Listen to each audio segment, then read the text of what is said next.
أعوذ بالله من الشيطان الرجيم. بسم الله الرحمن الرحيم.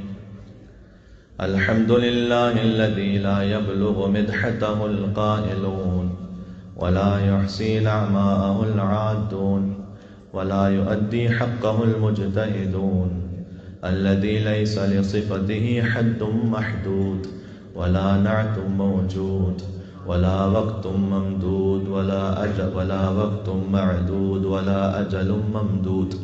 فطر الخلائق بقدرته ونشر الرياح برحمته وودد بالصخور ميدان أرضه.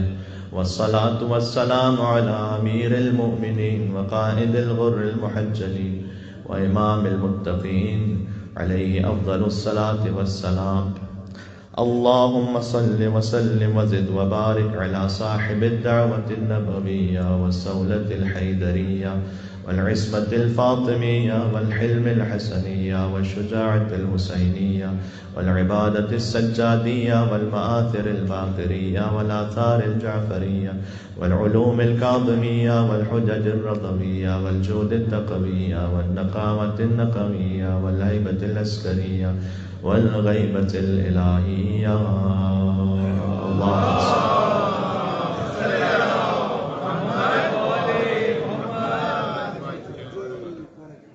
صلى الله على سيدنا ونبينا ومولانا محمد المصطفى بالقاسم محمد.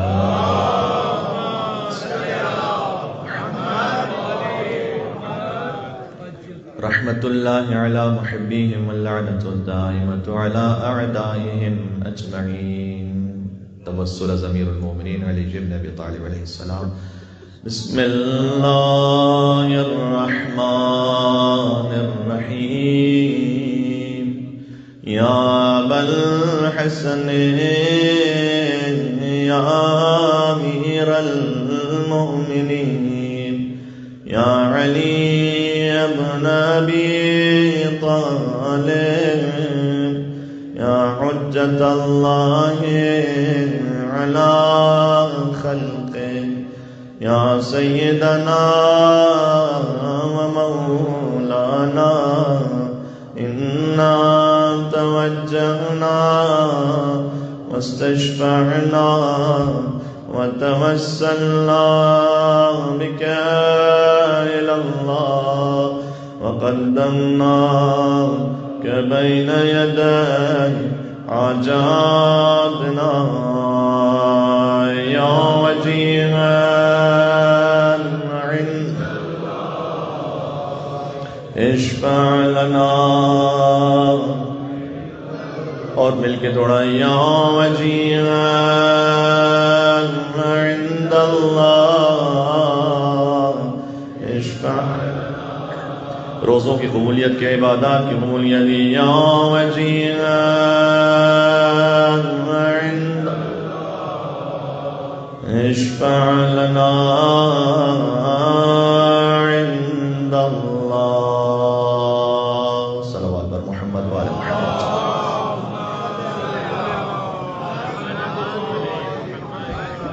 أما بعد فقد قال الله الحكيم في كتابه المجيد. بسم الله الرحمن الرحيم. أم يحسدون الناس على ما آتاهم الله من فضله فقد آتينا آل إبراهيم الكتاب والحكمة وآتيناهم ملكا عظيما. نعرہ الصلوات.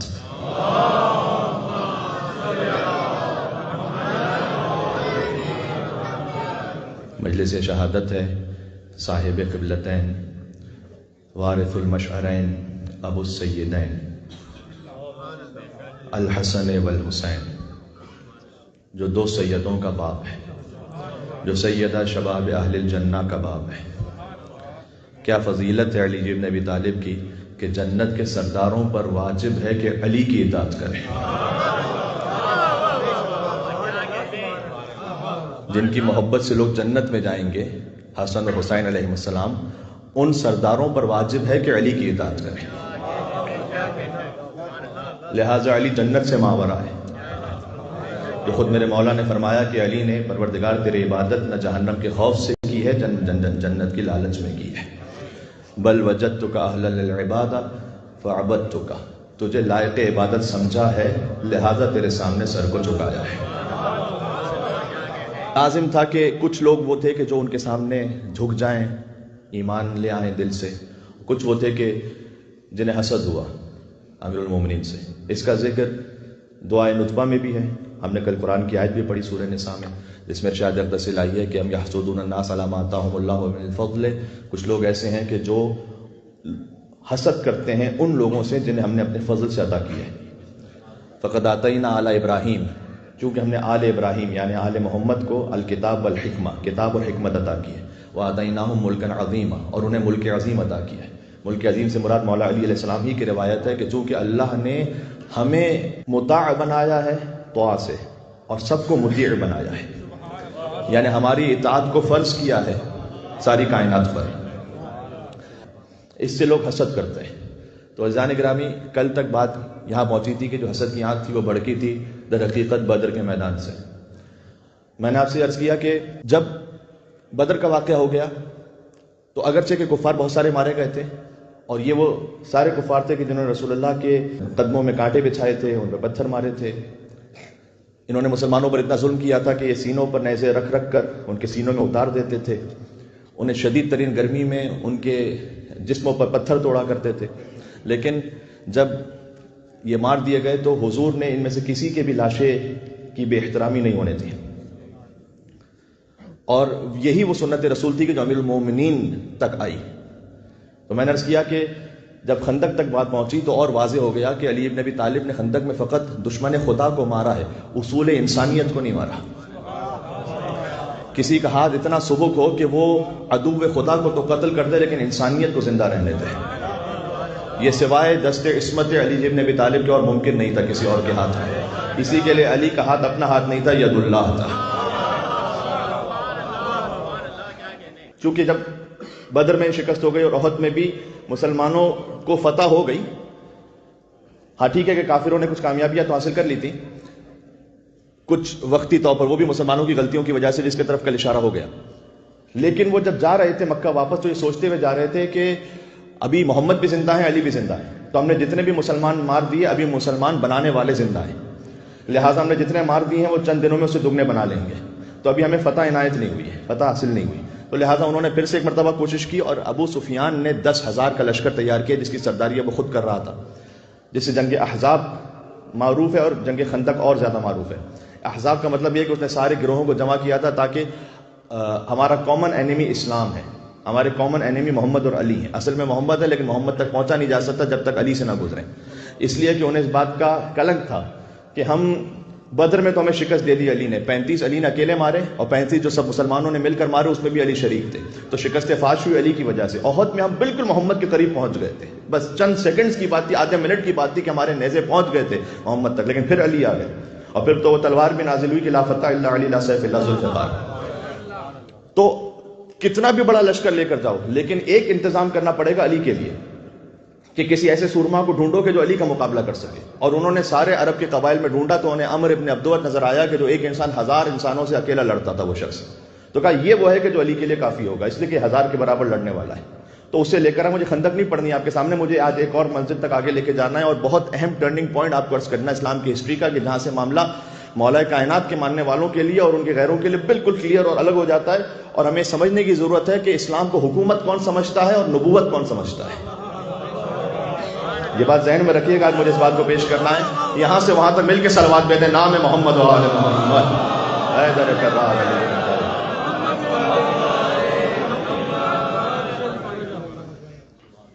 تو میں بالخصوص یوتھ میرے داہنے بانے تشریف فرما ہے، میں ان سے گزارش کروں گا کہ جو آپ نے ہو سکتا ہے مدرسوں میں کچھ ہسٹری پڑھی ہو اس کو اس طرح سے بھی تھوڑا سا انالیسس کیجیے گا اور دیکھیے گا۔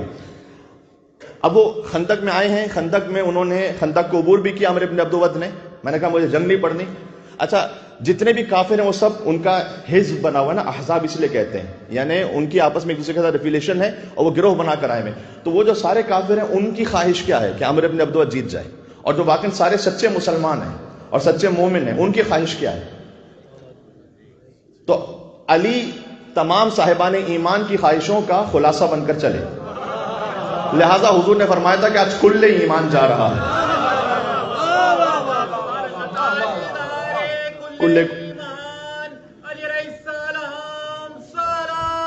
اللہم صلی علی محمد وعلی محمد.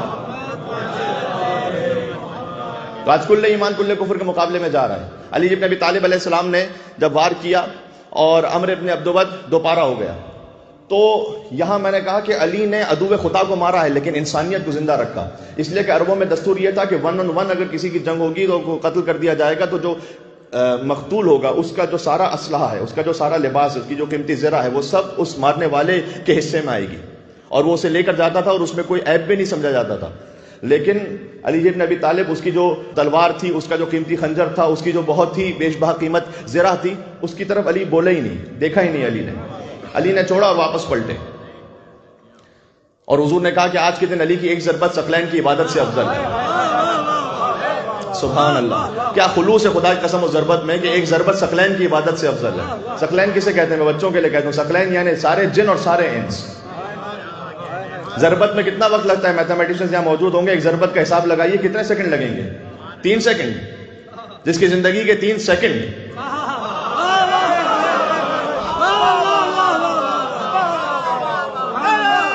اللہ اکبر یا علی.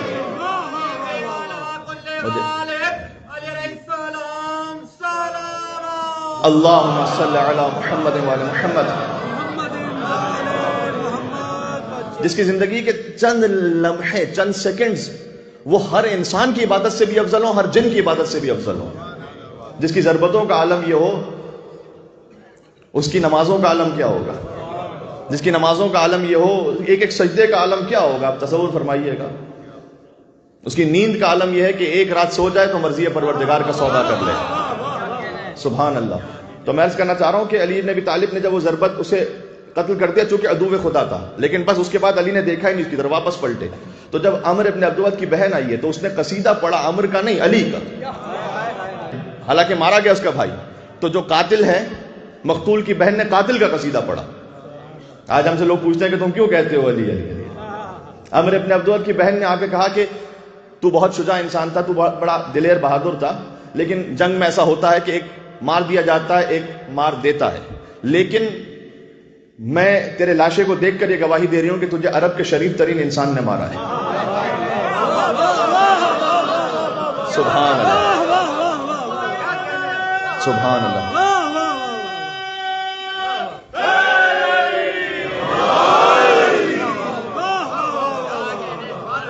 میں تیرے لاشے کو دیکھ کر گواہی دے رہی ہوں کہ تجھے عرب کے شریف ترین انسان نے مارا ہے.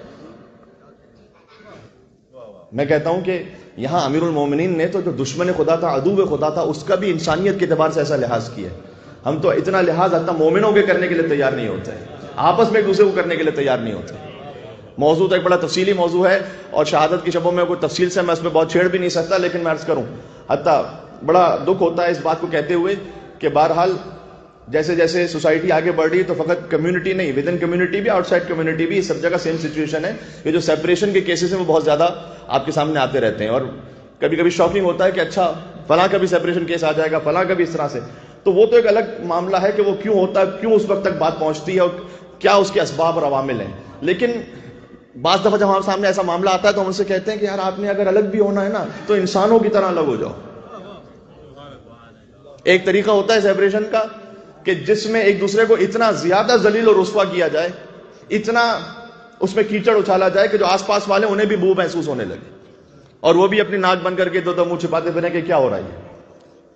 ارے علی ابن ابی طالب نے تو دشمن کے ساتھ یہ سلوک کیا کہ اگر وہ عدو خدا تھا اس کو قتل تو کیا حکم رسول سے، لیکن کم از کم انسانیت کا خیال رکھا. کیا آپ اپنے ہسبینڈ کے لیے، اپنی وائف کے لیے اتنا کرنے کو تیار نہیں؟ کم از کم اصول انسانیت کا تو خیال رکھیں. اگر آپ نے الگ ہونا بھی ہے، اگر کوئی اور معاملہ بھی ہو گیا، کم از کم اتنا تو خیال رکھیں. جس نے آپ کے ساتھ 10 سال زندگی گزاری، 20 سال زندگی گزاری، کیا ضرورت ہے؟ کچھ باتیں ہو سکتا ہے صحیح بھی ہوں گی اس میں، یعنی ایسی کچھ آپ کہہ رہے ہیں وہ صحیح ہوں گی، غلط نہیں ہوگی، لیکن کیا ضرورت ہے جب آپ نے 20 سال زندگی گزاری اور آخر میں آپ نے جدا ہی ہونا ہے، تو کیا آل محمد کے اخلاق کے ساتھ جدا نہیں ہو سکتے؟ یہ وہ باتیں جو ہمیں اہل بیت اطہار علیہ السلام کے اخلاق سے سیکھنے والی ہیں. اور پھر اس میں اتنا زیادہ جھوٹ بھی کہتے ہیں، اتنا زیادہ الزامات بھی لگاتے ہیں کہ واقعی یعنی دل دکھتا ہے. تو جس طریقے سے آداب ازدواج سکھلائے گئے، اس طریقے سے آداب طلاق بھی ہیں ایک طرح سے، اگرچہ کہ منفور ترین حلال ہے. یعنی ایک ایسا حلال ہے کہ جو سب سے ناپسندیدہ ہے، لیکن بہرحال ایک حلال عمل ہے، اس کو بھی ایک طریقے سے انجام دیجیے۔ ایک دوسرے کے ایسے درپینا پڑتا ہے کہ پھر فائدہ کسی کو نہیں ہونے والا، فائدہ صرف وکیلوں کو ہونے والا ہے۔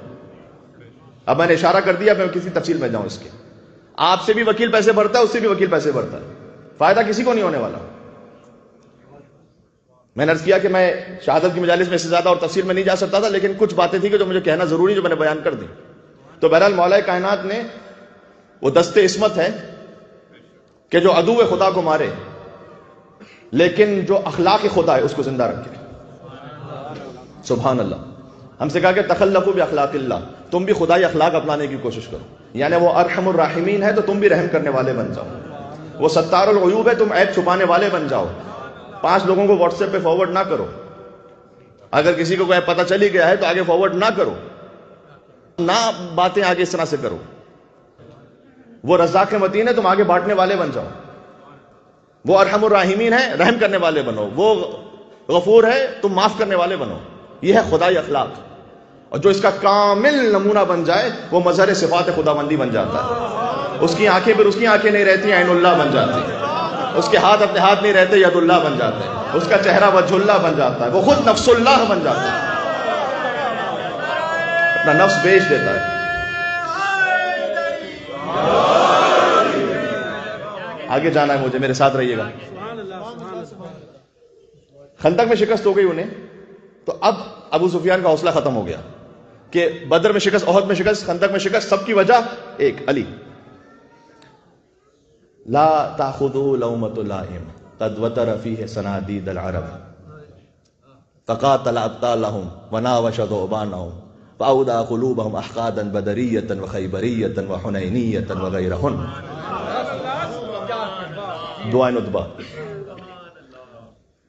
یہ ایسا لطیف جملہ ہے جو مولا نے خود اپنے آپ کے لیے بھی کہا ہے، اگرچہ کہ دعائے ندبہ میں مولا کو مخاطب کرتے ہوئے، لیکن نہج البلاغہ میں مولا نے خود اپنے آپ کے لیے بھی کہا لا اخذہ لومۃ لائم۔ اس کا مطلب کیا جانتے ہیں آپ؟ اس کا مطلب یہ ہے کہ ملامت کرنے والوں کی ملامت علی کو اللہ کے راستے سے ہٹا نہیں سکتی۔ یہ بات آپ نے پہنچی؟ ملامت کرنے والوں کی ملامت علی ابن ابی طالب کو اللہ کے راستے سے ہٹا نہیں سکتی تھی۔ کوئی بولتا ہے بولتا رہے، اگر اللہ کے راستے پر آپ ہیں تو کسی بولنے والے کا بولنا آپ کو اللہ کے راستے سے ہٹا نہیں سکتا۔ لوگ تو باتیں بناتے رہیں گے، اسے کیا فرق پڑتا ہے؟ قد وتر فیہ صنادید العرب، تو آپ نے عرب کے بڑے بڑے پہلوانوں کو بچھاڑ دیا، یہ دعائے ندبہ، اور وقاتل ابطالہم، ان کے پہلوانوں کو قتل کیا، وناوش ذؤبان، ذؤبان کی پتہ کیسے کہتے ہیں؟ بھیڑیوں کو، ان کے بھیڑیوں کو، یعنی اگر سادہ ترجمہ کروں تو وہ ایک طرف لائن پہ لگا دینا، ناوش ذؤبانہم، یعنی ان کے بھیڑیوں کو ختم کر کے وہ جو سازش کرنا چاہتے تھے اسلام کے خلاف اور رسول اللہ کے خلاف، اس کو ختم کر دیا۔ قد وتر فیہ صنادید العرب وقاتل ابطالہم وناوش ذؤبانہم فاودع قلوبہم، تو ان کے دل بھر گئے کینے سے، احقادا بدریۃ وخیبریۃ وحنینیۃ وغیرہن، تو بدر کا کینہ تھا، خیبر کا کینہ تھا، حنین کا کینہ تھا، اور ان کے علاوہ جنگوں کا کینہ تھا لوگوں کے دلوں میں جو علی ابن ابی طالب کے خلاف تھا۔ یہ وہ حسد ہے میں جس کے بارے میں آج بات کر رہا ہوں۔ تو علی کے بارے میں حسد بڑھتا جا رہا ہے، یہاں تک کہ پھر بعد میں وہ دیکھتے ہیں کہ اچھا حضور کے زمانے میں علی نے بچایا دین کو، پھر بعد میں علی نے بچایا، اور بعد میں جب حملہ کرنے کی کچھ کی تو علی کی اولادوں نے بچایا۔ تو میرے ساتھ چلیے گا، مجھے ایک سیکوینس تک جانا ہے۔ اچھا ابو سفیان ہمت ہار چکا ہے کہ اب میں نہیں کر سکتا کچھ، اب چونکہ وہاں علی ہیں، کتنا بھی بڑا لشکر لے کے جاؤ، کتنے بھی بڑے سورما کو لے کے جاؤ۔ خیبر کی جنگ دوبارہ ضرور ہوئی ہے، لیکن خیبر میں ڈائریکٹ ابو سفیان سامنے نہیں ہے، پیچھے سازشیں تو ہو رہی تھی لیکن اس وقت وہاں یہودی تھے سامنے، ان کا ایک الگ معاملہ ہے۔ اور پھر اس کے بعد مسلمان پہنچے تاکہ ہم مکہ میں بیت اللہ کی زیارت کریں، تو انہوں نے آنے نہیں دیا۔ 6 ہجری کا واقعہ ہے، کہا نہیں آپ اگلے سال آئیں گے یا اس کے بعد آئیں گے۔ صلح حدیبیہ ہوئی وہاں پر، اور پھر 8 ہجری تک جب بات پہنچی تو مسلمان اتنے طاقتور ہو چکے تھے علی ابن ابی طالب کی ذوالفقار کی وجہ سے کہ اب کسی کی جرت نہیں تھی کہ مسلمانوں کے سامنے محمد مصطفیٰ کے سامنے آنکھ اٹھا کر دیکھ سکے۔ تو جب 8 ہجری کو پہنچے ہیں تو یہ ہے کہ جب فتح مکہ کی شب ہے وہ، اچھا یہ پہنچ رہے ہیں مسلمان تو رات کے وقت پہنچے ہیں، اور مکہ میں اب رات کو داخل نہیں ہوئے رسول اللہ، رات کو لشکر رسول اللہ نے باہر روک لیا، اس لیے کہ ایک تو مکہ محترم شہر تھا، نہیں چاہتے تھے کہ رات میں اگر کوئی تلوار چلے تو مکہ کے اندر تلوار چلے، تو کم سے کم خون خرابہ ہو، اور بعد میں تو ہوا ہی نہیں۔ تو بہرحال اب میں آپ کو ایک بات بتلانے لگا ہوں، میں نے کہا کہ ایک بہت اہم ٹرننگ پوائنٹ پہ لے آیا میں آپ کو۔ یہاں رات کو لشکر رکا ہوا ہے مکہ کے باہر، اور ابو سفیان اور حضرت عباس ابن عبد المطلب حضور کے چچا، یہ دونوں مکہ کی پہاڑی پر چڑھتے ہیں۔ ابو سفیان کافر ہے، عباس ابن عبد المطلب مسلمان ہے۔ جب یہ پہاڑی پر چڑھے ہیں تو لشکر نظر آ رہا ہے، ابھی غروب آفتاب کا وقت ہے۔ ابو سفیان جو جنگوں میں رہنے والا ہے اس کو پتا ہے کہ اس لشکر کی قوت کتنی ہے، دیکھ کر اندازہ لگا لیا کہ ہم تو مقابلہ کر نہیں سکتے۔ تو اس نے ایک ہسٹوریکل جملہ کہا جس کا تاریخی جواب پھر دیا عباس ابن عبد المطلب نے۔ اس نے لشکر کو دیکھ کر کہا اوہو عباس، تمہارے بھتیجے کی حکومت اتنی طاقتور ہو گئی ہے، تمہارے بھتیجے کی حکومت اتنی اسٹرانگ ہو گئی ہے۔ اس وقت عباس ابن عبد المطلب نے گویا کوہنی ماری، تقریباً جو کتابوں میں جس طرح کا مزاج لکھا ہوا وہ ایسا ہے، اور کہا کہ ارے بدبخت، تجھے اب تک سمجھ میں نہ آیا، یہ حکومت نہیں ہے، یہ نبوت ہے مصطفیٰ کی۔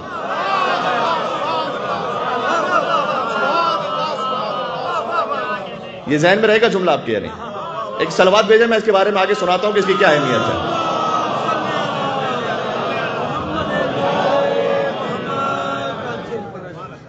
یہ حکومت نہیں ہے، یہ نبوت ہے۔ اچھا، رات تک سب خیر ہے، اس لیے کہ ابو سفیان کافر یہ کہہ رہا ہے کہ یہ حکومت ہے، عباس ابن عبد المطلب مسلمان یہ کہہ رہے ہیں کہ یہ نبوت ہے۔ رات تک سب خیر ہے، جب رات گزری اور صبح کا سویرا ہوا تو غضب ہو گیا۔ ابو سفیان زبردستی صحیح، مصلحتاً صحیح، اپنے آپ کو بچانے کے صحیح مسلمان ہو گیا۔ اب جب مسلمان ہو گیا تو اب پہلے تھا کافروں کا نظریہ کہ یہ حکومت ہے، مسلمانوں کا نظریہ کہ یہ نبوت ہے، اب مسلمانوں میں دو نظریے بن گئے۔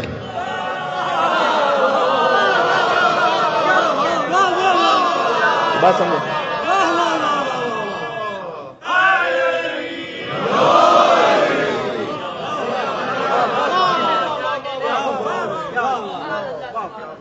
یہ ان مجالس کا میں نے موضوع کا انتخاب ایک خاص حوالے سے سوچ سمجھ کے کیا، ورنہ ہم زیادہ تر قرآن اور احادیث کے حوالے سے بات کرتے ہیں، لیکن میں چاہ رہا تھا کہ ایک مرتبہ تاریخ بھی آپ کو سناؤں، پھر پتہ نہیں کب موقع ہو۔ رات تک سب خیر ہے، کافر جو کہہ رہا ہے وہ کہہ رہا حکومت ہے، کہتا رہے، مسلمان کہہ رہے نبوت ہے۔ صبح کو معاملہ مشکل ہو گیا، اس لیے کہ وہ جو مسلمان ہیں، جو ظاہری طور پر بھی مسلمان بنا ہے، مولا کائنات نے نہج البلاغہ میں کہا واللہ ما اسلموا ولکن استسلموا واسروا الکفر، خدا کی قسم یہ مسلمان نہیں ہوئے تھے بلکہ زبردستی مسلمان بنائے گئے تھے۔ واسروا الکفر، انہوں نے کفر کو اپنے اندر چھپا کے رکھا ہوا تھا۔ تو مشکل پتہ کیا ہے، رات تک جو ابو سفیان کافر ہے وہ سچ بول رہا ہے، وہ کہہ رہا ہے کہ حکومت ہے، صبح کو اب وہ منافق ہے تو اب سچ نہیں بول رہا، اب دل میں ہے کہ حکومت ہے، زبان پر ہے کہ نبوت ہے نا، اب معاملہ مکس ہو گیا ہے۔ اب کچھ لوگوں کے دل میں ہے کہ یہ حکومت ہے لیکن زبان پر کیا ہے، یہ نبوت ہے۔ تو اب آپ حل کیسے کریں گے؟ ہاں، اب آپ کہاں جائیں گے کہ آپ کسی بھی مسلمان کو کہیے کہ تم حکومت والو، کہہ کر نہیں ہم تو نبوت والے ہیں۔ اب معاملہ تو مکس ہو گیا، یہ مشکل سمجھ میں آ رہی ہے کہ میں کیا کہہ رہا ہوں؟ جب تک کفر تھا تو معاملہ ٹھیک تھا کہ حکومت والے الگ، نبوت امامت والے الگ۔ اب معاملہ مکس ہو گیا ہے، اسے کسی کو کہے کہ تم حکومت والے مسلمان ہو، کہا کہ نا ہم نبوت والے مسلمان ہیں، مانے گا تھوڑی۔ مثال دیتا ہوں چھوٹی سی، اس کو حل کیسے کریں گے؟ یہاں ماشاءاللہ اچھا خاصا اجتماع ہے، اب میں مثال دے رہا ہوں، کل مجھ سے پوچھ نہیں لیجیے گا کہ اگر اعلان ہو جائے مینجمنٹ کی طرف سے کہ کل یہاں بعد از مجلس ایک بڑا سا فیملی پیک بریانی اور باربیکیو کا ہر ایک کو نیاز میں ملے گا، اور $100 کنونس کے لیے بھی ملیں گے آنے کے لیے۔ سبحان اللہ کہنا، آپ کا کیا کہنا ہے؟ سبحان اللہ، اس پر سبحان اللہ۔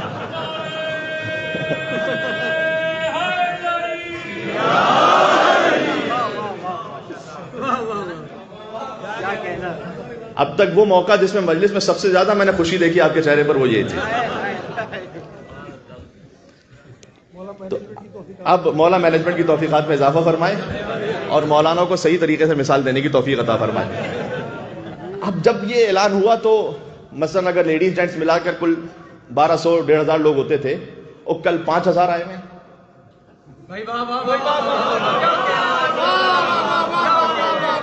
اچھا 5000 لوگ آئے ہوئے, کسی سے کہیے تم بریانی کے لائے ہو, کہے گا تھوڑی کہ میں آیا ہوں.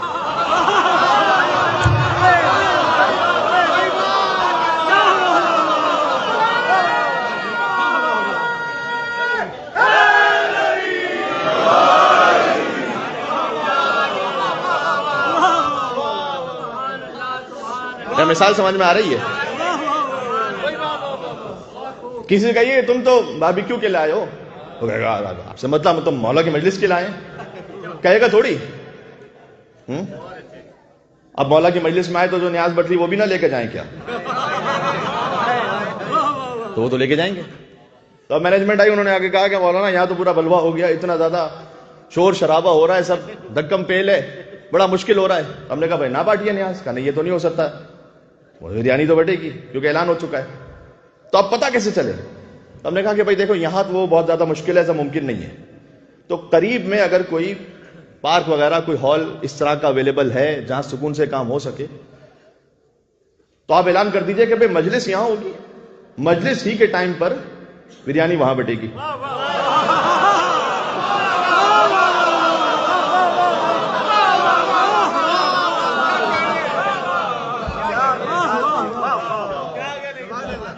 یا نعرہ حیدری کا حق تو بنتا ہے یہاں پر.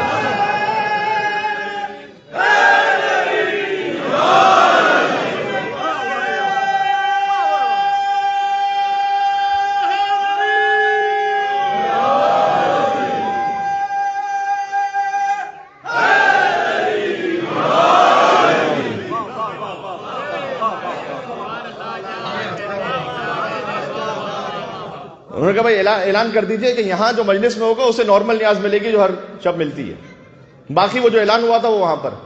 تو اب جو ہے وہ مجمع جو ہے وہ چھٹ گیا, بہت آسان ہو گیا. کون کس کے لیے آیا تھا, بڑا آسان ہو گیا. بس یہی کام, یہ حکومت اور نبوت مکس ہو گیا تھا معاملہ.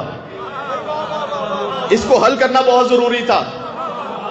یزید کے دادا ابو سفیان نے کہا تھا یہ حکومت ہے, حسین کے نانا مصطفیٰ کے مطابق یہ نبوت ہے. کربلا میں حسین نے الگ کر دیا.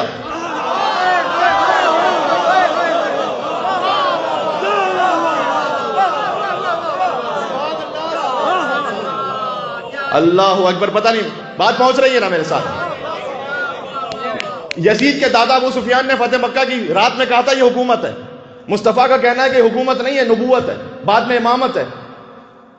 کربلا کے میدان میں الگ ہو گیا, اس لیے کہ حسین کہہ رہے تھے کہ میرے پاس میں سیدہ شباب اہل الجنہ ہوں, میں نواز رسول ہوں, میں جنت عطا کرنے والا ہوں, میں دوش رسول کا سوار ہوں, میرے پاس سب کچھ ہے, بس حکومت نہیں ہے میرے پاس.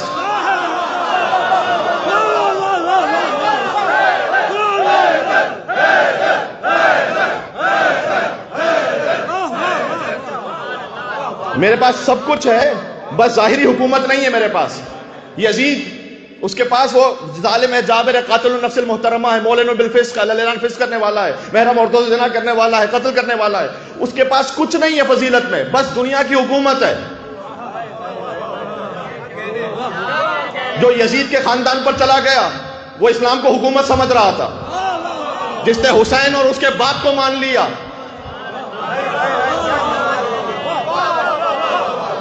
وہ اسلام کو نبوت سمجھ رہا تھا.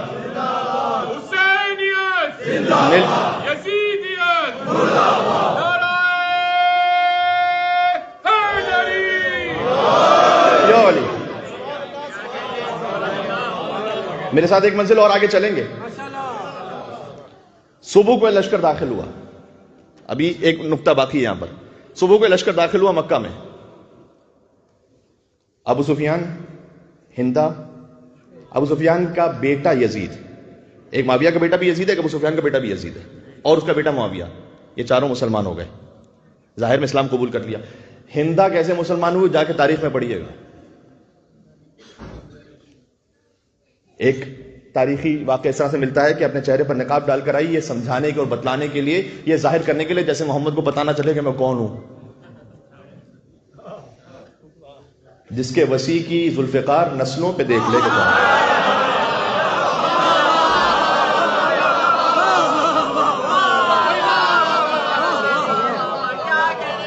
اللہ اکبر.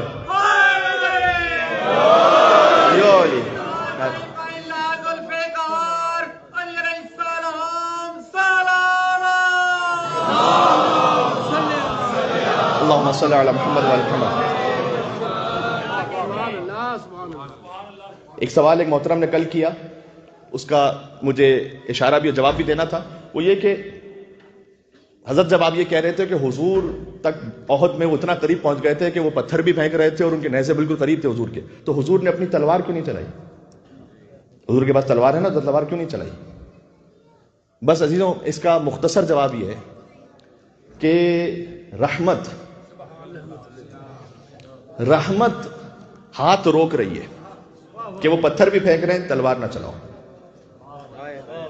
رسالت پیر روک رہی ہے کہ میدان چھوڑ کے نہ جاؤ. لہذا حضور کھڑے بھی رہے، پتھر بھی کھاتے رہے. رحمت للعالمین کی رحمت اس بات کی اجازت نہیں دیتی کہ حضور تلوار چلائیں کسی پہ. یہ کردار ہے مصطفیٰ صلی اللہ علیہ وآلہ وسلم. لوگ ہم سے کہتے ہیں کہ تم علی کی بات کرتے ہو، بس علی کے بارے میں پڑھتے ہو، اللہم صلی علی محمد وآل محمد. ارے آپ میدان میں اتنا رکیے تو صحیح کہ ہم آپ کو محمد بھی دکھلائیں کہ کیا ہے.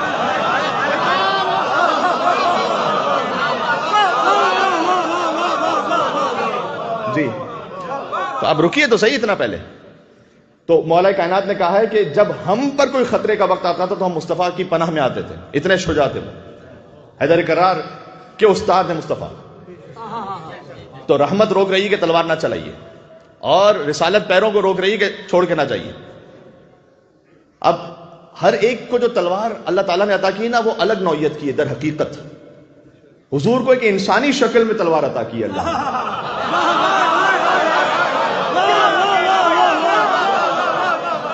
جو اب تک نہیں پہنچے، میں کہنا چاہتا ہوں کہ حیدر کی تلوار کا نام ہے ذوالفقار، اور مصطفیٰ کی تلوار کا نام ہے حیدر کرار.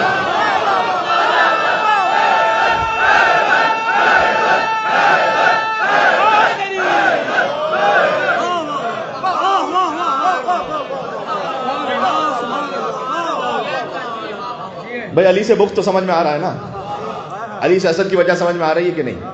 بس موضوع یہی پہنچانا ہے. تو اب جب وہ ہند آئی ہے تو وہ پہلے نقاب کو رکھ کر آئی، اور جب سامنے کلمہ پڑھ لیا حضور کے تو نقاب اتار کر تمسخر کے ساتھ ہنسنے لگی.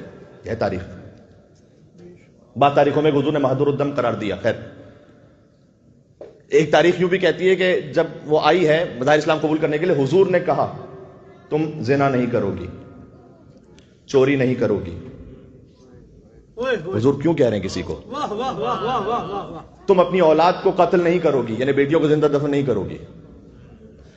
تو سامنے سے اس نے پلٹ کر کہا کہ ہم نے تو اپنی اولادوں کو پالا تھا، تم نے بدر میں مار دیا. حضور نے کہا کہ میں نے نہیں مارا، یہ اللہ نے مارا تھا.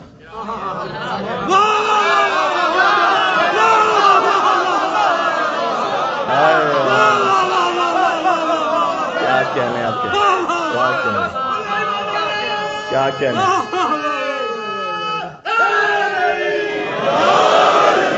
یہ میں نے نہیں مارا تھا، یہ اللہ نے قتل کیا تھا.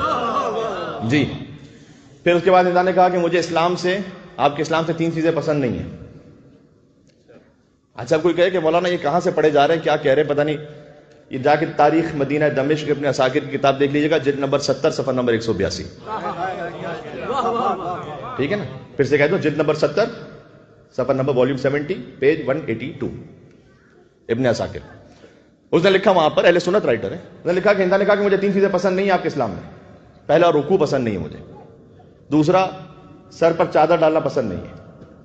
تیسرا، یہ جو کالا غلام کعبے پہ چڑھ کے چیختا رہتا ہے پسند نہیں ہے، یعنی بلال جو اذان دیتا ہے، یہ پسند نہیں مجھے. حضور نے کہا رکوع کے بغیر نماز ہوتی نہیں ہے، رکن نماز ہے. یہ چادر اللہ نے حجاب کے لیے رکھی ہے.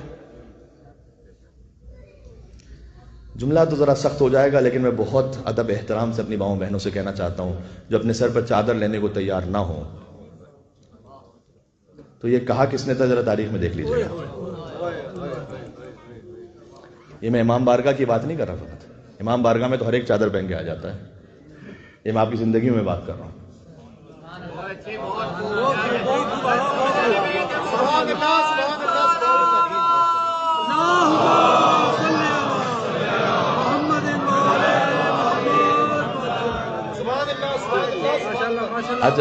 یو علی، اچھا جہاں تاریخ چلتے چلتے چلتے تھوڑا سا ایک اسپارک آپ جھٹکا دیجئے تو 2 سیکنڈ کے لیے. لوگوں کو ہوتا ہے کہ مولانا نے کیا شروع کر دیا، لیکن بات یہ ہے کہ یو علی، تو بات یہ ہے کہ ہندا نے کہا تھا کہ یہ مجھے آپ کے اسلام سے یہ چادر پسند نہیں. میں اتنا ضرور کہہ دوں، میں قطعاً کسی کو کسی سے ملانا نہیں چاہتا، یہ ہمارا طریقہ ہی نہیں کبھی، اور ہمارے اساتذہ نے بھی اس بات کو سختی سے منع کیا ہے. ایک مومنہ عورت ہو جو ایمان میں ولایت علی ابن ابی طالب پر ہے، پھر خدا نہ خاصہ لاکھ گناہ گار بھی ہو، وہ ایسی ہزاروں ان عورتوں سے افضل ہے. سبحان اللہ سبحان اللہ سبحان اللہ سبحان اللہ، کہ جو بظاہر کتنا بھی عمل کی پابند ہو لیکن دل میں علی ابن ابی طالب کی ولایت کا نور نہ ہو. تو یہ بات بہت کلیئر ہے. آپ کو عقیدے اللہ سبحانہ و تعالیٰ نے ایک توفیق عطا کی ہے، لیکن میں چاہ رہا ہوں کہ اپنا عمل میچ بنی امیہ سے نہ کریں نا، اپنا عمل میچ بنی ہاشم سے کریں. آپ بنی ہاشم کے ماننے والے ہیں نا، ان کا حجاب دیکھیں گے کیا تھا. صحیح. تو اور یہ کہا کہ مجھے کالے غلام کی یہ جو چیخ ہے خانہ کعبہ کے اوپر ہی پسند نہیں. حضور نے کہا کہ اللہ سبحانہ و تعالیٰ نے بلال کو پسند کیا ہے اور یہ اذان ہے جو اللہ کو پسند ہے. آپ جانتے ہیں کہ جب بلال کہتے تھے اشہدو اللہ الہ الا اللہ تو نہیں کہہ پاتے تھے، اشہدو اللہ الہ الا اللہ کہتے تھے. اور جب وہ لوگ آ کے کہتے تھے کہ ہم یہ آپ نے کس میں نقل کفر نباشد، آپ نے کس کالے کوے کو اذان کے لیے کھڑا کر دیا ہے، اسے تو شین کہنا بھی نہیں آتا. ہم سین کو سین کہتے ہیں، شین کو شین کہتے ہیں، صاد کو صاد کہتے ہیں، واد کو واد کہتے ہیں، عین کو عین کہتے ہیں، ہم عرب ہیں باقی ہے. جب میں آپ نے کس کو کھڑا کر دیا؟ حضور نے کہا سین و بلال شین عند اللہ. بلال کی زبان سے نکلا ہوا سین جب اللہ کے پاس پہنچتا ہے تو شین بن جاتا ہے. یہاں پر اس خلوص کی حیثیت ہے. ہمیشہ کسی بھی خطیب کو، کسی بھی نوحہ خان کو، کسی بھی پڑھنے والے کو فقط اس کے ظاہر پر نہ جج کیا کریں. ہو سکتا ہے کہ ظاہر میں کوئی اتنا زیادہ ایلوکینسی نہ رکھتا ہو، لیکن اگر عمل کا پابند اور عقیدے میں ٹھیک ہے. یہ دیکھیں سبحان اللہ سبحان اللہ سبحان اللہ. صحیح. اور ہو سکتا ہے کہ کوئی ظاہر میں بہت اچھی خطابت کرتا ہو، لیکن اگر عقیدے میں ٹھیک نہ ہو تو احتیاط کر لیں. ریڈ لائن لگا دیں یہاں پر، ٹھیک ہے. بہرحال ہندا جو ہے وہ اس کے پورے خاندان نے اسلام قبول کر لیا. اب مسئلہ کیا ہے یہاں پر؟ مسئلہ یہ کہ حکومت والوں نے اسلام قبول کر لیا اور دل میں ہے حکومت، زبان پر ہے نبوت اور رسالت. اور مشکل یہ ہے کہ یہ 8 ہجری کا واقعہ ہے اور رسول اللہ کے وصال کے 7 یا احتیاطاً کہوں 8 سال کے اندر 18 ہجری میں اب یہی خاندان حکومت پر ہے. مسئلہ یہ ہے، جب دوسری خلافت میں گورنر بنانا ہے شام کا تو بنایا کس کو گیا؟ پہلے بنایا گیا ہے یزید ابن ابی سفیان کو، پہلے اسے گورنر بنایا گیا. اچھا میں یہ ایکسپیکٹ نہیں کرتا، ٹھیک ہے، میں ایکسپیکٹ نہیں کرتا کہ آپ علی کو گورنر بنائیں گے، اور یہ علی کو گورنر بنانا یہ علی ابن ابی طالب کی توہین ہے. گورنری کیا ہے علی ابن ابی طالب کے مقابلے میں؟ یار میں کیا کہوں، مجھے ایک سے بات ایک یاد آتی ہے. امام احمد بن حنبل کے بیٹے کا بیان ہے کہ میرے بابا کے پاس کرخ سے گروہ ملنے کے لایا تو وہ خلافتوں کا ذکر کر رہے تھے، تو حضرت ابوبکر عمر عثمان کی خلافت کا ذکر ہوا تو وہ سنتے رہے، اور جب علی کی خلافت کا جیسے انہوں نے ذکر شروع کیا تو میرے بابا نے ان سے دیکھ کر کہا کہ ان الخلافت لم تزین علی بل علی زین الخلافہ. علی کی خلافت کی کیا بات کرتے ہو؟ خلافت نے علی کو زینت نہیں بخشی، علی نے خلافت کو زینت بخشی ہے. علی نے بخشی زینت.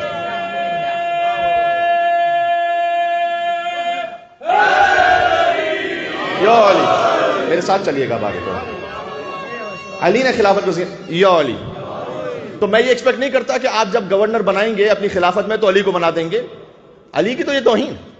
اور میں یہ ایکسپیکٹ بھی نہیں کرتا کہ آپ ابو ذر و سلمان و مقداد کو بنائیں گے، اس لیے کہ ہم جانتے ہیں کہ جس کی گورنمنٹ ہوتی ہے اس میں اپوزیشن والے کو منسٹر تو نہیں بنایا جاتا یا گورنر تو نہیں بنایا جاتا، یہ تو کسی اور گروپ کے ہیں.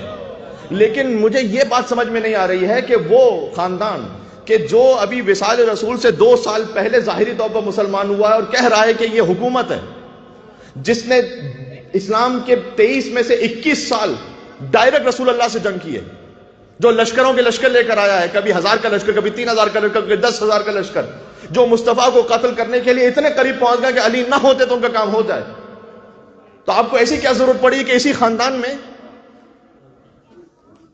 تو آپ حضرت طلحہ کو بناتے ہیں، حضرت ابو عبیدہ جراح کو بناتے ہیں، حضرت زبیر کو بناتے ہیں، یہ آپ کے گروپ کے ہیں نا، آپ انہیں بنا دیجئے۔ اچھا اس کا معاملہ کیا ہے؟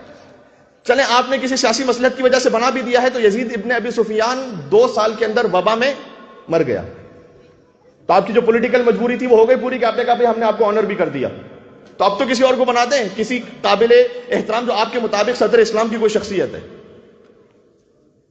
تاریخ یہ کہتی ہے کہ جب ہندا کے پاس ایک بڑی تاریخ اسلام کی بڑی شخصیت کنڈولنس کے لیے آئی یزید ابن ابی سفیان کے مرنے پر، تو ماں کہ اگر اولاد ماری جائے تو اس کی کیا کیفیت ہوتی ہے، لیکن یہاں کچھ اور معاملہ تھا۔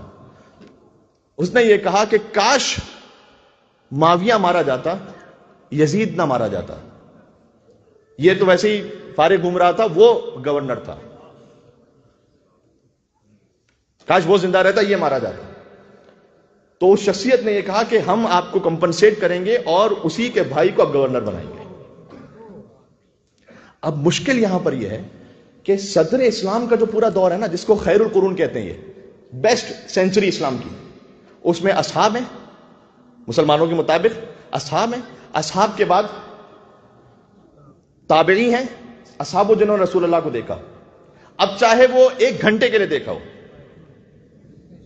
ان سے دین لے لیں گے آپ، 1 گھنٹے کے لیے بھی دیکھا ہو آپ ان سے دین لیں گے، کیونکہ وہ صحابی ہیں۔ کہا جیسے پہنچانا چاہتا ہوں جملہ پہنچے، بعد از وفات رسول بغض علی میں یہ کام کیا گیا کہ سارے صحابیوں کو مجتہد بنا دیا گیا۔ بغض علی میں یہ کام ہوا کہ سارے صحابی مجتہد ہیں۔ ہم یہ نہیں کہتے کہ ہم اصحاب کو مانتے نہیں ہیں، ہم اصحاب کو مجتہد نہیں مانتے، صحیح؟ مجتہد کا مطلب کیا ہے؟ جو انہوں نے کیا وہ خطا اجتہادی ہو گئی، اب ہر چیز کو کور دے دیا گیا خطا اجتہادی کا، علی کے مقابلے پر ہے خطا اجتہادی، انہوں نے من تدوین حدیث کر دی خطا اجتہادی، اجتہاداً غلطی ہو گئی ایک، تو انہوں نے کور دے دیا ایک۔ اب اس پہ ہمیں بہت بڑا اعتراض ہے کہ آپ ہم سے یہ ایکسپیکٹ کریں کہ ہم جو دین لیں، تو جو صحابہ کرام سے دین مل رہا ہے آپ ہمیں پابند بنائیں کہ ہم وہ دین لیں، کیوں دین لیں ہم وہ؟ دیکھیں میں وہی بریانی والی مثال کو آگے بڑھا دوں 1 منٹ کے لیے۔ میں نے 60 منٹ تقریر کی، ایک شخص میری تقریر میں 59 منٹس اور 50 سیکنڈ پر آیا، اور 10 سیکنڈ بعد میں ممبر سے اتر گیا، تو جو سب سے آخر میں آیا تو وہی سب سے پہلے گھوما اور بریانی لے کے جانے لگا۔ یار مجھے خدا کی قسم اس کے بریانی لینے پہ کوئی اعتراض نہیں ہے، آپ اسے نیاز لے لیجئے، لیکن میری تقریر پر اسے کمنٹ نہ لیجئے۔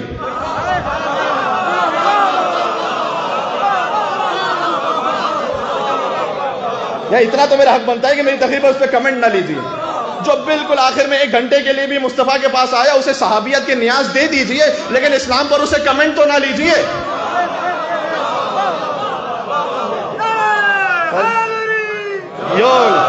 بس میں ختم کر رہا ہوں بات کو،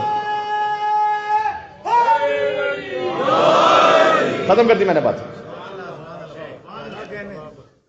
تو اب ہم دین یہاں سے نہیں لے سکتے۔ مشکل یہ ہوئی کہ صحابی، ان کے بعد صحابی جنہوں نے ان کو دیکھا، رسول اللہ کو تو نہیں دیکھا لیکن اصحاب کو دیکھا، وہ ہو گئے تابعی، اور جنہوں نے تابعی کو دیکھا کسی صحابی کو نہیں، وہ تبع تابعی۔ یہ 100 ایئرز کا زمانہ ہے، یہ 100 ایئرز کی پوری بنی امیہ کی حکومت ہے۔ اب اس میں جو تفسیر لکھوائی جا رہی ہے وہ کون سی تفسیر ہے؟ اس میں جو تاریخ لکھوائی جا رہی ہے وہ کون سی تاریخ ہے؟ اس میں تو وہ تاریخ ہوگی کہ بدر میں مصطفیٰ محمد مصطفیٰ صلی اللہ علیہ وسلم نعوذ باللہ من ذالک وہ حملہ کرنا چاہتے تھے، ابو سفیان کے لشکر کو لوٹنا چاہتے تھے۔ مجھے بتائیے گا کہ شام میں جب گورنمنٹ بنی ہوگی ان کی، اور قرآن میں جنگ بدر کے بارے میں آیتیں ہیں، تو جب قرآن پڑھا جاتا ہوگا، تو جب معاویہ سے مثال کے طور پر حاکم شام سے پوچھا جاتا ہوگا کہ یہ کون تھا رسول اللہ کے مقابلے میں، تو وہ یہ فرماتے ہوں گے کہ میرے باپ ہی آئے تھے۔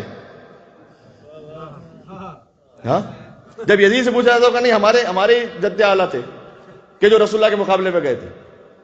تو بھئی تاریخ تو وہ بن رہی تھی کہ جو بغض علی پر جس کی بنیاد ہو۔ اس لیے جب علی ابن ابی طالب کو شہید کیا گیا تو لوگ یہ پوچھتے تھے کہ علی کا کیا کام تھا مسجد میں۔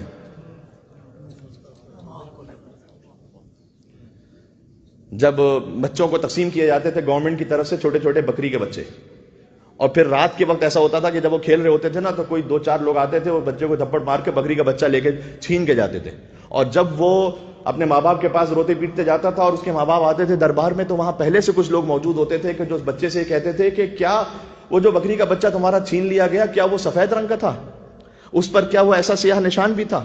وہ کہتا بالکل بالکل ایسے ہی تھا, ایسے ہی تھا. تو کہتے ہم نے دیکھا بھی, راستے میں علی لے کے جا رہے تھے, ہم نے دیکھا تھا بھی.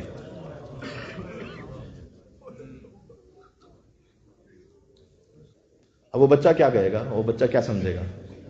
میری آپ سے ایک ریکویسٹ ہے, جب بنی امیہ کے نمک خار بغض علی پر اپنے بچوں کو پالتے رہے, آپ کو کیا کرنا چاہیے؟ آپ کو کیا کرنا چاہیے؟ آپ کو اپنے بچوں کو ولایت علی ابن ابی طالب پر پالنا چاہیے, حب علی پہ پالنا چاہیے. یہ بنیاد ہے دین کی. تو 100 سال تو انہی کے پاس گورنمنٹ رہی ہے, اب سب کچھ وہیں اسی ہاتھوں سے.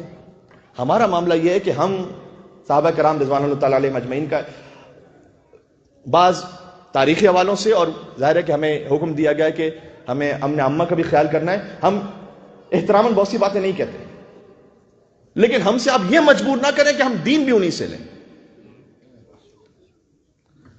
ہمیں دین لینا ہے فقط اس سے نہیں کہ جو چند گھنٹے رسول اللہ کے ساتھ رہو. اچھا, میں بالکل ایک آنےسٹ آپ کے سامنے کھول کے بات کرتا ہوں. خلفائے راشدین میں سے پہلے خلیفہ اور چوتھے خلیفہ برادران اہل سنت کے مطابق وہ سب سے زیادہ رسول اللہ کے ساتھ رہے. یہ بات ہوئی کہ بھائی پہلے کون مسلمان ہوا, کون اسلام لے کر آیا, تو وہ جھگڑے غصہ حل کیا گیا کہ وہ بوڑھوں میں وہ لے کر آئے, بچوں میں یہ لے کر آئے, چلو معاملہ یوں حل کیا گیا, لیکن شروع سے ساتھ ساتھ ہے. تو ان دونوں کی سب سے زیادہ حدیثیں ہونی چاہیے رسول اللہ کے ساتھ یا نہیں؟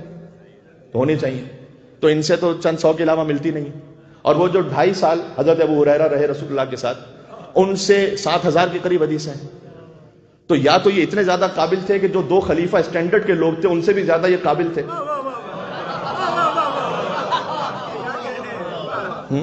کہ ان سے بھی زیادہ یہ رسول اللہ کو سن کے بیان کر دیتے تھے. یہ کیا ہو رہا ہے تاریخ اسلام میں؟ اور پھر جب میں نے کہا نا, بس میں نے بات پہنچا دی, اس حسد اور بغض کا نتیجہ شام میں اس طرح سے نکلا کہ حدیث مینوفیکچرنگ کمپنی انلمیٹڈ جو حاکم شام کے زمانے میں قائم ہوئی, وہاں تک بات پہنچی کہ وَمِنَ النَّاسِ مَن يَشْرِي نَفْسَهُ ابْتِغَاءَ مَرْضَاتِ اللَّهِ وَاللَّهُ رَءُوفٌ بِالْعِبَادِ, کہ انسانوں میں سے ایک ایسا ہے کہ جو اپنے نفس کو بیچ دیتا ہے, بستر سالل پر سو جاتا ہے. تاریخ میں جا کے دیکھیے گا, بعض مفسرین نے یہ قول نقل کیا کہ آیت ابن ملجم کی شان میں نازل ہوئی ہے.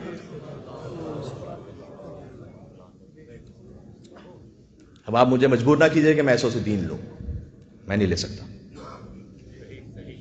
میں دین اس سے لوں گا جس کے لیے رسول اللہ نے سند دی ہے.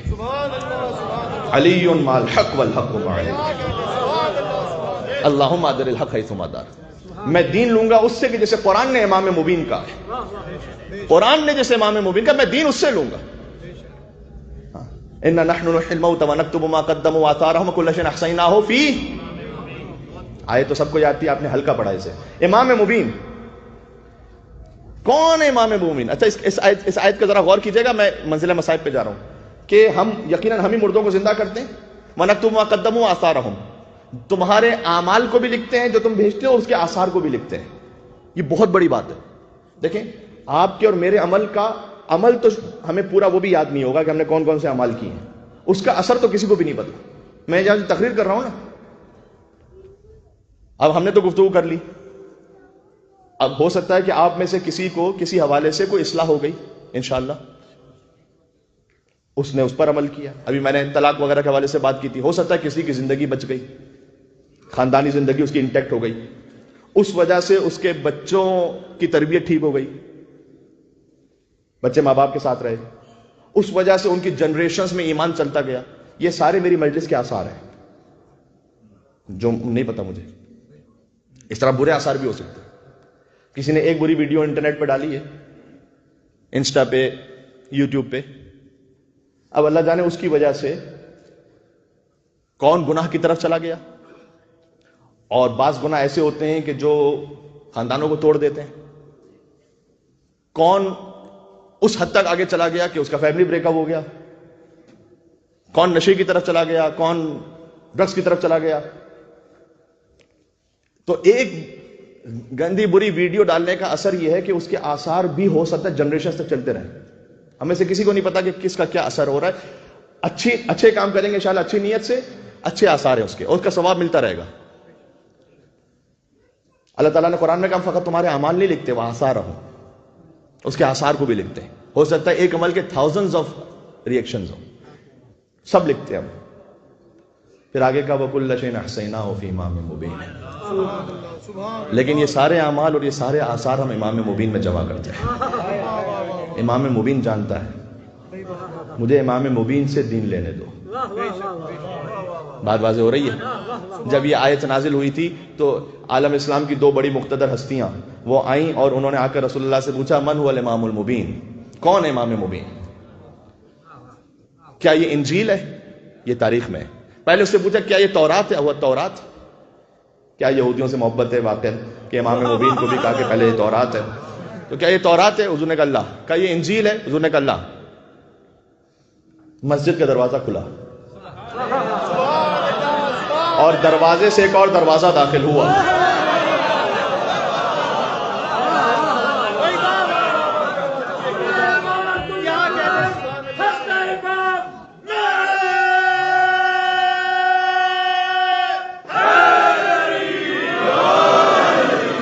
بات ختم ہو گئی عزیزوں.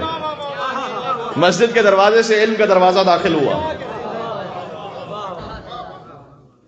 حضور نے اشارہ کر کے کہا ھذا ھو الامام المبین.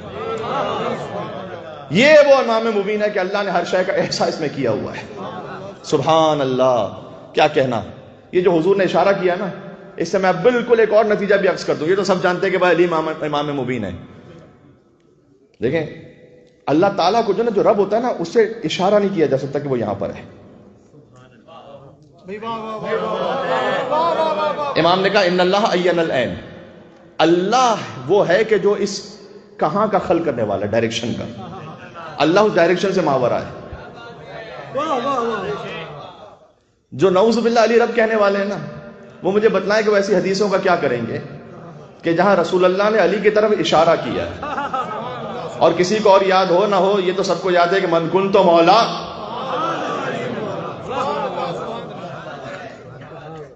یہ بالکل ایک الگ سی بات تھی جو میں نے کہا بات آ جائے. اللہ کی طرف اشارہ نہیں ہوتا, رب کی طرف اشارہ نہیں ہوتا. علی رب نہیں ہے, علی رب کا بندہ خاص ہے. سبحان اللہ. بات واضح ہو گئی عزیزوں. بس ایک حیدری پرزور نجف رضا نعرہ لگائیں, میں جا رہا ہوں منزل مسائل پر.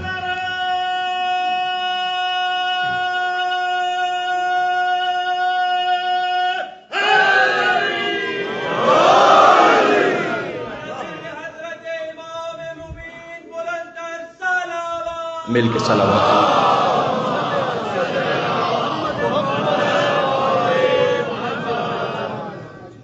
اتنا گزارش کر دوں, یا علی رب تو نہیں ہے, لیکن رب تک پہنچنے کا واحد راستہ علی ہے. یہ بات ذہن میں رہے گی. 8ویں امام کی روایت ہے, کسی نے امام کے پاس آ کے کہا تھا کہ مولا میں نے منت مانی ہے, میرا فلاں کام ہو گیا, تو میں خدا کی خدمت میں یہ ہدیہ پیش کروں گا. امام نے ہاتھ آگے بڑھایا,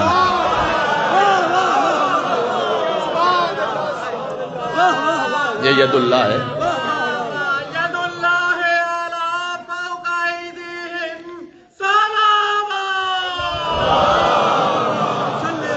کیا بات ہے.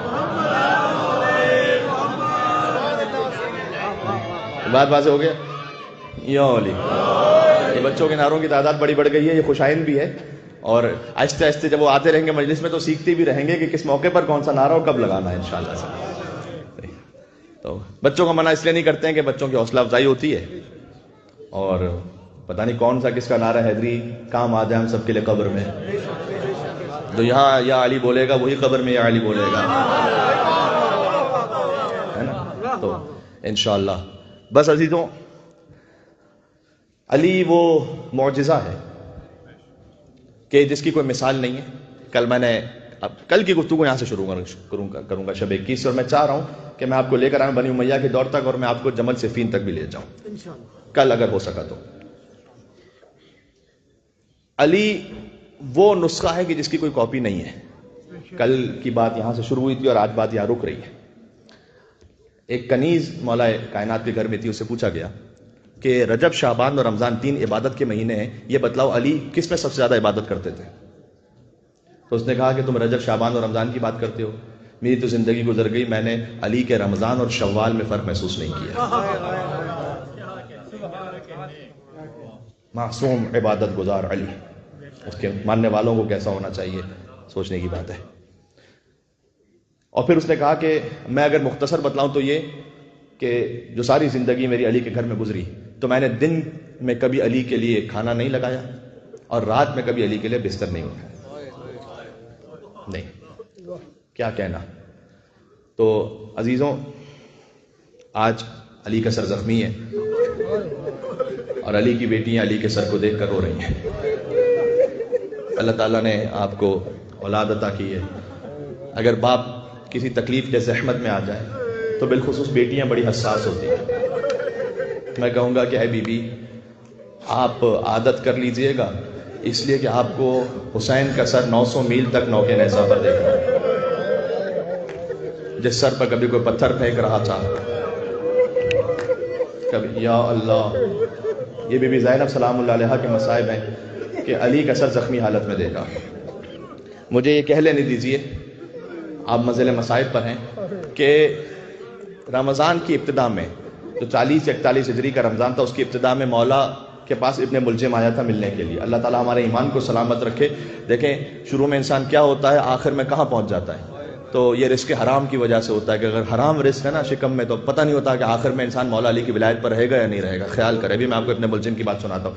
ابن ملجم نے مولا علی سے آ کے ملاقات کی تھی، تو مولا نے اس سے کہا کہ کیا تجھے یاد ہے کہ جب تیری یہودی دایا تجھے پالتی تھی، خود اس میں ایک جملہ موجود ہے کہ اپنے بچوں کو آپ چائلڈ کیئر میں کس کے حوالے کر رہے ہیں، ذرا سوچئے گا۔ اس لیے کہ مولا نے اس سے کہا تیری یہودی دایا جب تجھے پالتی تھی، تو پالنے والی کے اثرات ہوتے ہیں، فقط ماں کے اثرات نہیں ہوتے۔ آپ اپنے بچوں کو کس ٹیچر کے حوالے کر رہے ہیں، کس چائلڈ کیئر میں بھیج رہے ہیں، کہاں کس کے پاس پڑھنے کے لیے بھیج رہے ہیں، کس گیدرنگ میں بھیج رہے ہیں، یہ بہت زیادہ اہم ہے، بہت اہم نکتہ ہے جو خیال کیجیے گا، اور بچوں کی تربیت میں بہت زیادہ اس کا اثر ہے۔ تو مولا نے کہا تیری یہودی پالنے والی جب تجھے پالا کرتی تھی، تو جب تو روتا تھا تو تجھے منہ پر مار مار کر چپ کرواتے ہوئے یہ کہتی تھی کہ تو وہ ہے جو ناقہ صالح کی اونٹنی کو کاٹنے والا ہے، اس کے پیروں کو کاٹنے والا ہے۔ اچھا، جب ناقہ صالح کا حوالہ آ جائے نا اہل بیت کے مصائب میں، تو یہ سخت ترین منزل ہوتی ہے، یعنی یہ وہ حساس منزل ہوتی ہے۔ حسین کے ہاتھ میں بھی 6 ماہ کے علی اصغر کا جب لاشا تھا، تو حسین کہتے تھے پروردگار کیا میری حیثیت ناقہ صالح سے بھی کم تھی؟ تو مولا نے کہا کہ تو وہ ہے کہ مجھے قتل کرنے والا ہے، تیری تلوار مجھ پہ چلنے والی ہے، ہو سکے تو اپنے آپ کو میرے قتل سے بچا لے۔ اس کا مطلب یہ نہیں کہ اللہ تعالیٰ نے اسے اختیار لے لیا تھا، مولا اپنے علم سے غیب کی خبر دے رہے ہیں کہ جو اپنے اختیار کے ساتھ وہ کام کرنے والا ہے۔ اس نے کہا کہ اے علی، اگر میں آپ کو ماروں گا تو یہ تلوار آپ میری لے لیجئے، اس وقت آپ مجھے مار دیں۔ ایک جواب مولا نے فقہی دیا، کہا جب تک جرم نہ ہوا ہو اس وقت تک سزا نہیں دیتا علی۔ دوسرا جواب وہ دیا جو علی ہی دے سکتے تھے، اور وہ یہ دیا کہ میرے رسول نے اور میرے اللہ نے مجھے یہ بتلایا ہے کہ تو میرا قاتل ہے، مجھے یہ نہیں بتلایا کہ میں تیرا قاتل ہوں۔ وہ یمن کی طرف چلا گیا اور پھر وہ 18 رمضان کو واپس آیا اور اس نے اب دوبارہ مولا علی سے ملاقات نہیں کی۔ کل پڑھ چکا ہوں کہ جب علی ابن ابی طالب پہنچے مسجد میں، پہلی رکعت تھی، پہلا ہی سجدہ تھا، ابن ملجم کی تلوار چلی، صدا گونجی فزت و رب الکعبہ، کعبے کے رب کی قسم علی کامیاب ہو گیا۔ سوائے علی کے جملہ کوئی اپنی شہادت پر کہہ نہیں سکتا تھا، کعبے کے رب کی قسم علی کامیاب ہو گیا۔ اس کے بعد کوفہ کی خاک لی اور اپنے سر پر رکھی اور آیت پڑھی اس وقت، منہا خلقناکم وفیہا نعیدکم ومنہا نخرجکم تارۃ اخری، اسی مٹی سے خلق کیے گئے ہیں، اسی مٹی میں پلٹائے جائیں گے، اسی سے دوبارہ اٹھائے جائیں گے۔ کیا کہنا، علی مع القرآن والقرآن مع علی۔ علی نے آیت پڑھی، حسن کو آگے کیا اور حسن کی امامت میں نماز کو مکمل کر کر حسن کی امامت کا اعلان کیا اپنے بعد۔ پھر علی نماز کے بعد غنودگی میں گئے، اور غنودگی میں جانے کے بعد پھر مسجد سے نکلنے سے پہلے علی نے ایک اور سجدہ کیا، اور اس سجدے میں اللہ سبحانہ و تعالیٰ سے کہا کہ اے پروردگار، جب قیامت میں انبیاء و مرسلین تیرے سامنے جمع ہونا، جب سارے ملائکہ مقربین ہوں، انبیاء و مرسلین ہوں، تو ان سب کے سامنے میرے لیے گواہی دینا کہ علی نے تیری عبادت میں کوئی کمی یا کوتاہی نہیں کی تھی۔ یہ بھی سوائے علی کے کوئی کہہ نہیں سکتا تھا. علی نے تیری عبادت میں کوئی کمی نہیں کی تھی پروردگار، یہ تو گواہی دینا. اس کے بعد گلیم کو منگوایا کہ ایک موٹی چادر. مولا اس وقت ظاہری کیفیت یہ تھی کہ پیروں سے چل نہیں پا رہے تھے. اچھا یہ گلیم میں اہل بیت کے لاشوں کا جانا یہ کربلا تک سنت جاری رہی پھر، اس لیے کہ جب عباس کا لاشا سید سجاد اٹھانے کے لیے پہنچ گئے تو مقتل میں ہے کہ ایک طرف سے لاشا اٹھاتے تھے تو دوسری طرف سے گرتا تھا، پھر دوسری طرف سے اٹھاتے تھے تو سر عباس گرتا تھا. اس لیے کہ علی کے اس بیٹے پر اتنی تلواریں پڑی تھی کہ عباس کا جسم ٹکڑے ٹکڑے ہو گیا تھا. مولا نے چٹائی کو منگوایا، گلیم سے مولا نے عباس کے لاشے کو لحد میں اتارا. آپ رو رہے ہیں تو میں ایک جملہ اور کہہ دوں، سجاد لحد میں اتر کر کہتے تھے چچا خدا نے جو امتحان آپ سے نہ لیا وہ آپ کا بھتیجا سجاد دے رہا ہے. آپ کی وہ بہنیں جو کبھی گھر میں بھی بے مکنا چادر نہ ہوئی، آج کوفے کا بازار ہے، شام کا دربار. قاسم کا لاشا بھی گلیم میں گیا تھا. قاسم ابن حسن، آپ جانتے نا کہ بی بی زینب نے پوچھا تھا کہ بھیا آپ کے ہاتھ تو خالی ہے، لاش کہاں ہے؟ حسین نے کہا تھا بہن یہ جو پیٹھ پہ گٹھری دیکھ رہی کہاں ہے مولا علی پر رونے والے؟ علی کی اولادوں پر بھی روتے جاؤ. علی کی اولادیں کٹتی گئی، کوئی پامال ہوا، کسی کے گلے پر تیر لگا، کسی کے کلیجے میں برچھی اتر گئی. اور علی کی بیٹیوں کا تو نہ ہی پوچھو، کبھی پتھر مارے گئے، راہ کوفہ اور شام میں کبھی گرم پانی پھینکا گیا. میں نے خود پڑھا ہے، اگر نہ پڑھتا تو نہ پڑھتا، اگر میں نے کتاب میں نہ پڑھا ہوتا تو نہ کہتا. شام کے جب شہر میں قافلہ داخل ہوا تھا نا تو یہودیوں کے محلے میں بی بی زینب کو لے کر گئے تھے اور اعلان کرتے جاتے تھے اس کے باپ نے تمہیں خیبر میں مارا تھا، آؤ بدلہ لینے کے لیے. یہ علی کو نہیں مار سکتے تھے تو علی کی بیٹیاں کو مارا، کبھی علی کی بیوی کا دربار میں مارا.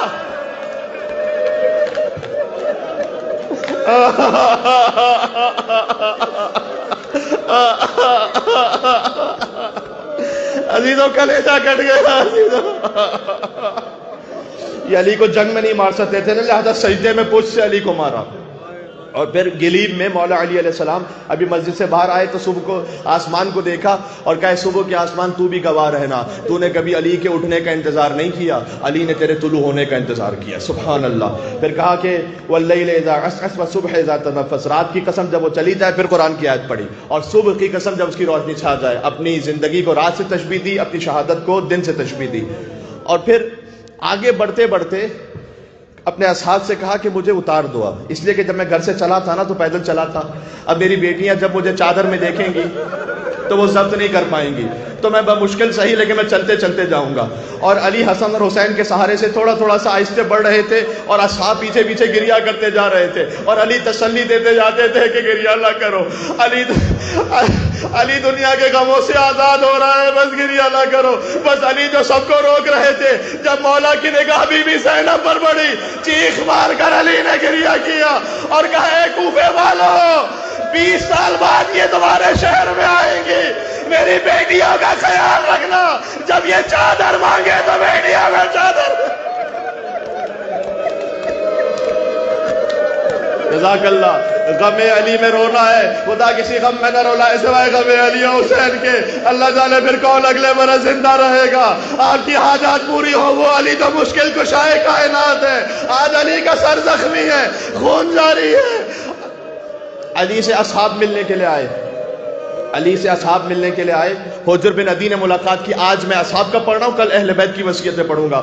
حجر بن عدی ملاقات کے لیے آئے تو مولا نے حجر سے کہا کہ تمہاری کیا کیفیت ہوگی اس وقت جب میرے بعد تم سے کہا جائے گا کہ علی سے بیزاری کا اعلان کرو. کہا مولا میں مرتے مر جاؤں گا لیکن آپ سے برات کا اعلان نہیں کروں گا. کیا کریم علی ہے. علی نے کہا اے حجر، علی تمہیں اجازت دیتا ہے، اگر جان بچانا ضروری ہو جائے تو مجھ سے بیزاری کر دینا اور اپنی جان بچا لینا. لیکن اگلا جملہ میرے سینے کو چیر دیتا ہے. کہا لیکن اے حجر، اگر تم سے کوئی کہے کہ علی کو کافر کہو تو کبھی کافر نہ کہے. میں کہوں گا مولا کیا وقت آ گیا علی ابن ابی طالب پر کہ حجر سے کہا جائے کہ علی کو کافر کہا حجر مجھے کافر نہ کہنا، اس لیے کہ پلک جھپکتے ہوئے کبھی لمحہ پر بھی علی نے شرک نہیں کیا، کفر نہیں کیا. ازبق بن نباتہ وہ بہت زیادہ رو رہے تھے مولا علی کے قدموں میں. تو مولا نے کہا کہ ازبق، علی دنیا کے غموں سے آزاد ہو گیا، نہ رو. کہا مولا میں تو اپنے بے امام ہونے پر آپ کی فراق میں رو رہا ہوں. ازبق وہ تھے کہ جو صحراؤں میں جاتے تھے علی کے ساتھ گفتگو کرتے تھے. تو ازبق کا ایک جملہ ہے، آپ کبھی کبھی اپنے کسی قریبی سے کہتے ہیں نا، ازبق نے کہا مولا یقین نہیں آ رہا کہ آپ کے بعد میں زندہ رہوں گا، آپ کے بعد زندگی گزارنی ہوگی، مولا مجھے یقین نہیں آ رہا. اچھا، اصحاب مل کر جب باہر آئے تو امام حسن علیہ السلام کچھ دیر کے لیے گھر میں تھے. جب باہر نکلے نا تو دیکھا ازبق بن نباتہ گھر کے باہر ہی دروازے پہ بیٹھے ہوئے ہیں. کہ ازبق تم گئے نہیں؟ کہ مولا ایک بار مجھے اور اپنے بابا علی سے ملا دیں. اب ذرا سننا، ازبق پھر گئے اور اپنے آپ کو علی کے قدموں پر گرا کر کہا مولا مجھے اپنے ساتھ لے لیجئے، مولا میں آپ کے بغیر زندہ نہیں رہ پاؤں گا. ازبق نے مرثیہ پڑھا جب باہر نکلے. کہا ہے علی پر رونے والوں، تمہاری بھی تو یہی کیفیت ہونی چاہیے نا. سب مل کر کہا ہے اے علی، میں دنیا میں تو آپ کے بعد آیا ہوں، لیکن میں قیامت میں آپ کے بغیر زندہ نہیں رہ پاؤں. شب جمعہ بھی ہے، شب زیارت امام حسین ہے. فقط واحد و معصوم علی ہیں کہ جب آپ ان کی زیارت کیجئے تو زیارت کے دوران مستحب ہے کہ علی کی زیارت روک کر پھر حسین کی زیارت کے لیے چہرہ آپ کربلا کی طرف کریں، حسین کی زیارت. فقط علی وہ ہیں کہ جن کی زیارت کے دوران حسین کی زیارت مستحب ہے. کیا کہنا، یہ علی و حسین کا عجب تعلق ہے. ایک ترک تھا جو بہت غریب تھا اور بڑی غربت میں بہت مشکل سے اس نے پیسے جمع کیے حسین کی زیارت پر جانے کے لیے. کاروان والوں نے اسے کئی مرتبہ دھوکہ دیا کہ کہیں چھوڑ کے چلا گیا، بائی روڈ سفر ہوتا تھا، ادھر نہیں جا سکا. یہاں تک کہ ایک مرتبہ بڑی مشکل سے بڑی زحمتوں کا سفر کر کے حسین کی زری کے سامنے جب پہنچا تو اس نے ترک زبان میں کچھ کہا تو سارے جو اس کے ترک قبیلے والے سب رونے لگے. تو ایک اور عالم تھے، انہوں نے پوچھا کہ یہ کیا کہہ رہا ہے؟ تو کہتا ہے کہ اس نے یہ کہا ہے کہ حسین کے سامنے پہنچ کر اس نے کہا مولا میں بڑا ادھر ادھر گھومتا رہا، لوگوں نے بڑے دھوکے دیے، لیکن میں ڈھونڈ کر کسی نہ کسی طرح آپ کے پاس زری پر پہنچ چکا ہوں. مولا جیسے دنیا میں ڈھونڈ کر آپ کے پاس آیا ہوں نا، قیامت میں مولا مجھے ڈھونڈ کر اللہ جانے میں کہاں ہوگا، مولا میں کس گناہگاروں کی صفوں میں ہوگا.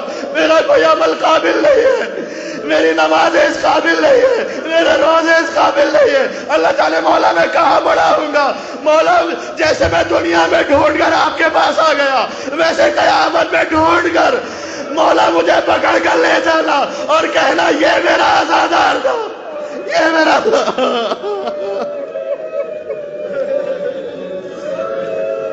ازبق بن نباتہ جب گھر سے باہر نکلے تو پھر اصحاب نے پوچھا، آخری صحابی نا ازبق جنہوں نے مولا علی سے ملاقات کی، کہا علی کی کیفیت کیا ہے؟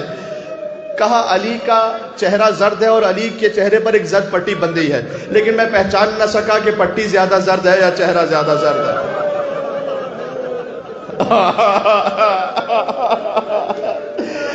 طبیب نے کہا کہ اے مولا حسن، اگر آپ کے بابا کو کچھ دودھ پلایا جائے تو تکلیف میں کچھ کمی ہوگی. امام حسن بیت الشرف سے باہر آئے. عزیزو یہ ہے اصل ماتم کا جملہ. کوفہ کے چھوٹے چھوٹے یتیم بچے دودھ کا جام لے کر اپنے گھروں سے آئے ہوئے تھے، آ کر کہتے تھے آقا حسن آپ کے بابا نے ساری زندگی ہمیں دودھ پلایا تھا، آپ کے بابا نے ساری زندگی ہمیں پالا تھا، آج ہم اپنے حصے کا دودھ لے کر علی کی خدمت میں آئے ہیں. یتیم بچے فخر سے کہتے تھے ہمیں یتیم نہ کہو، ہمارا باپ علی ابن ابی طالب.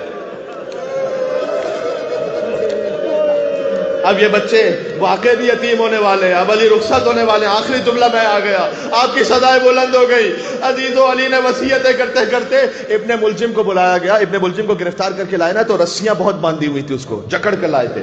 مولانا نے کہا اللہ ترا الی عینی، اے بیٹا حسن دیکھو اس کی آنکھوں میں خوف ہے، یہ ڈرا ہوا ہے، اس کی رسیوں کو تھوڑا کھول دو.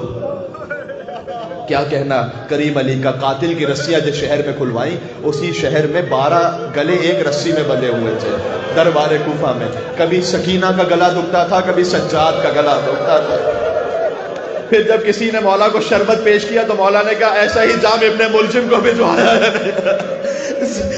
زر کھا کر بھی جو قاتل کو ملائے شربت، زیب دیتا ہے اسے ساقی کوثر ہونا۔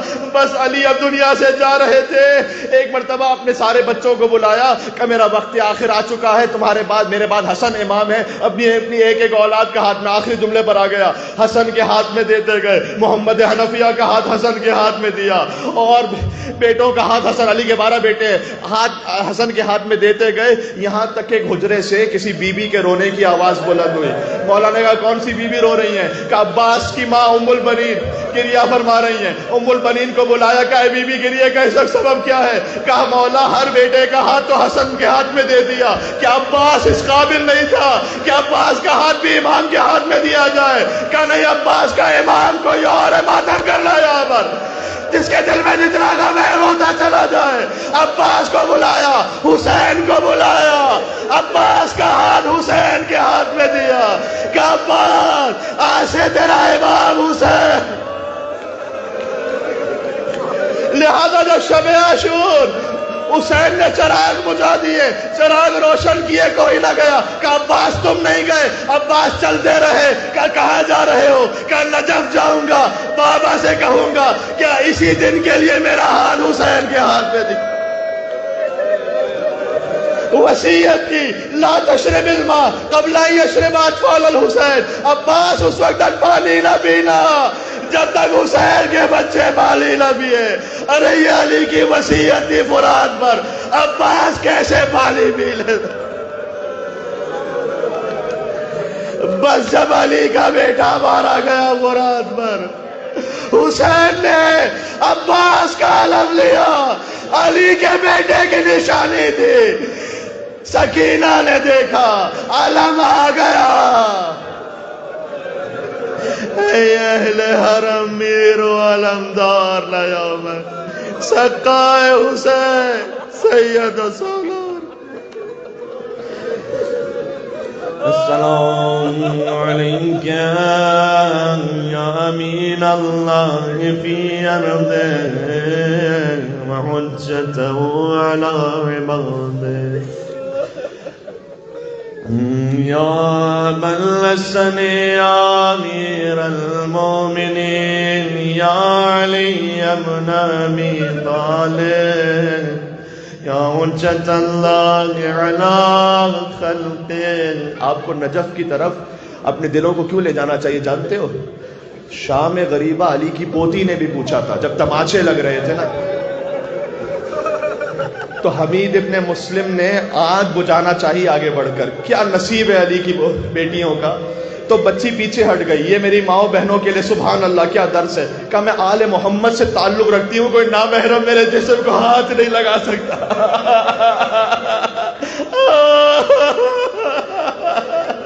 اس نے کہا بی بی فقط میں دامن پکڑ کر آگ بجھاؤں گا۔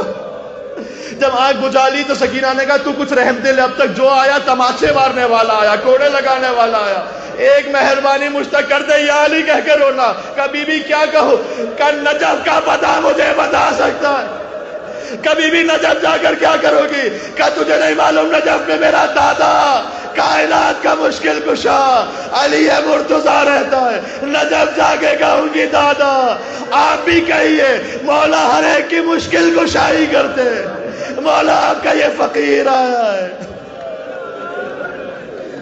یا سیدنا و مولانا انا توجہنا واستشفعنا وتوسلنا بک الی اللہ وقدمناک بین یدی حاجاتنا یا وجیہا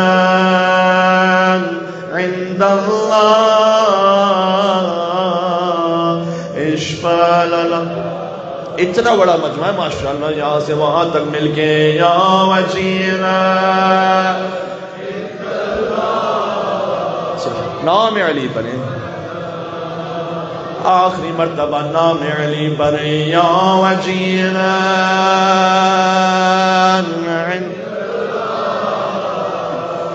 اشفع لنا